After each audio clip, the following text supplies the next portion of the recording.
What happens when the very thing you believe can buy you anything, ultimately purchases your own demise? This is the story of a billionaire who learned that lesson in the most fatal way imaginable. Amidst the elite circles of Japanese high society, the tale of Kosuke Nozaki was impossible to ignore. A self-made billionaire who built his empire from nothing, he was a man who once famously spent $20 million to be with 4,000 women.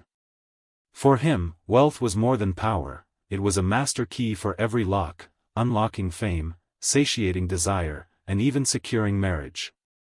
In his later years, Nozaki continued his pursuits, marrying a young, beautiful wife 55 years his junior, a former adult film star who had rebranded herself as a gentle, innocent model. Yet, just 3 months after the wedding, he was discovered dead in his mansion. What truly occurred? What secrets led to this tycoon's end? Join Crime Documentary Files as we delve into this mysterious case. At 10 p.m. on May 24, 2018, an emergency call alerted Japanese authorities to an unusual death. The caller reported that 77-year-old billionaire Kosuke Nozaki had died suddenly in his luxurious private home. Police swiftly descended on the property, cordoning off the entire area and initiating a thorough investigation. Forensic teams conducted a meticulous examination of the victim. Initial estimates placed the time of death between 7 o'clock and 10 p.m. that evening. While external inspection showed no wounds or violent marks, the autopsy revealed a shocking finding: a lethal concentration of stimulants was present in his system. The official cause of death was determined to be acute circulatory failure induced by the drugs.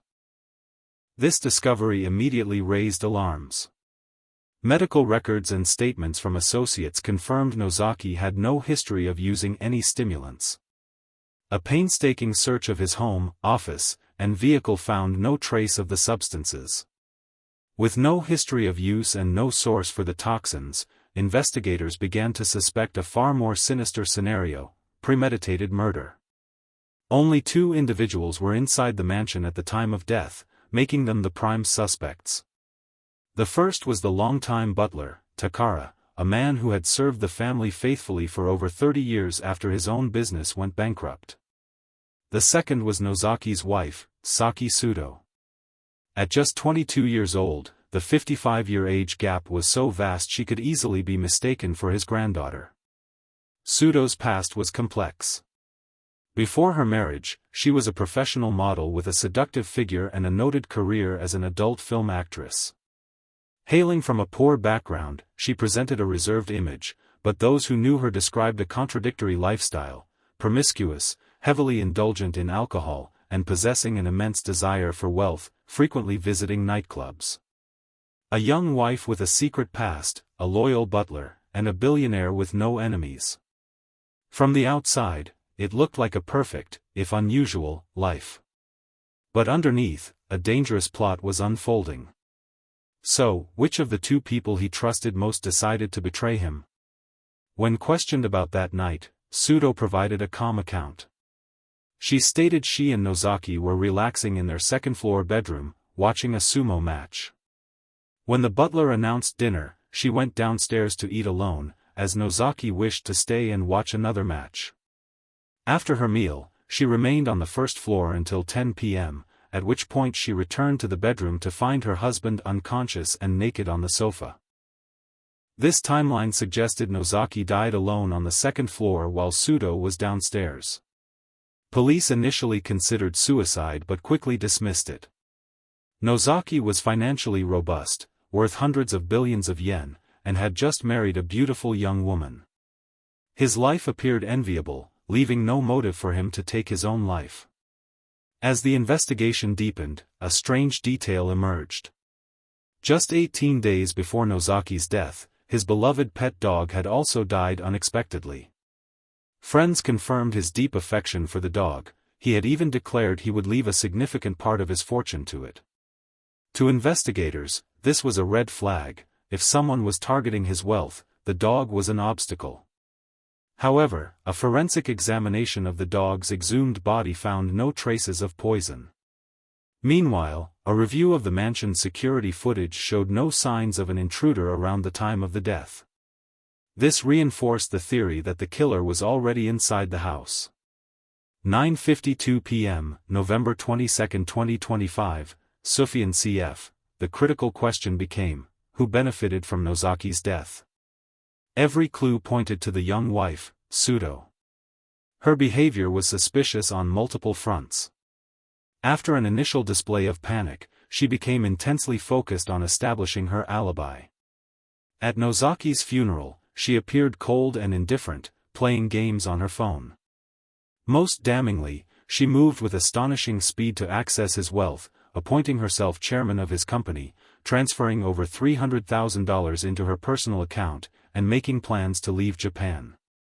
9:52 p.m., November 22, 2025, Sufyan CF. Pseudo insisted she was innocent, arguing that her husband's death was a financial loss. She revealed a marriage contract stipulating a monthly allowance of 1 million yen, about $6,700. With Nozaki alive, she stood to receive this steady income for years. His death, she claimed, severed that financial stream. But then a will surfaced. A supposedly handwritten document bequeathed Pseudo 3.5 billion yen, roughly 70% of Nozaki's total $33 million estate. This revelation transformed the narrative entirely. The monthly allowance was insignificant compared to the massive inheritance she would receive as his widow. This case taps into a deep-seated fear: can you ever truly know the intentions of the people you let into your life? It forces us to question the authenticity of our relationships and wonder if trust can ever be blind. Confronted about the will, Pseudo reacted with sarcastic defiance, asking if the police were accusing her of forgery.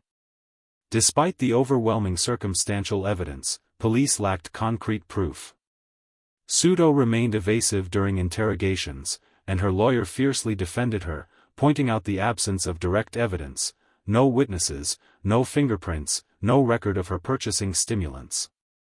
Public and media pressure mounted, criticizing the police's inability to make an arrest. As the case stalled, the media unearthed the story of Nozaki's rise from poverty. Born in 1941 in Tanabe, Wakayama, he was the third of 7 children. His childhood was one of hardship, forcing him to leave school after middle school to work in a foundry. As a young man with no money or looks, he felt invisible to women. A pivotal moment in a bar showed him an unattractive man surrounded by beautiful women, all because he had money. This ignited Nozaki's determination to become wealthy at any cost. His first venture was selling condoms in entertainment districts, capitalizing on the embarrassment people felt buying them in pharmacies.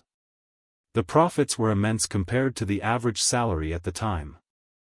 Unashamed of the trade, he amassed capital and moved into the stock market and, later, the high-stakes Tokyo real estate market, building a vast fortune across multiple industries. With wealth, he lived his dream, openly boasting about his encounters with 4,000 women and the $20 million he spent. He famously declared, "There's nothing money can't buy." His marriage to Pseudo seemed to mark a change. He claimed he loved her for her purity, believing she cared for him, not his money. He confidently told magazines they would live happily ever after. But this fairy tale was a carefully constructed lie. Nozaki discovered that Pseudo's past was fabricated, their chance meeting at the airport was staged, and she had lied about her career. The betrayal was absolute. The man who used money to buy love had been conned by a woman using feigned affection to steal his wealth. He decided to divorce her. It makes you wonder, in our own lives, are we ever truly loved for who we are, or for what we can provide? The fear of being used for our status or resources is a vulnerability this story exploits perfectly. Facing divorce and the loss of her luxurious life, Pseudo's motive became clear.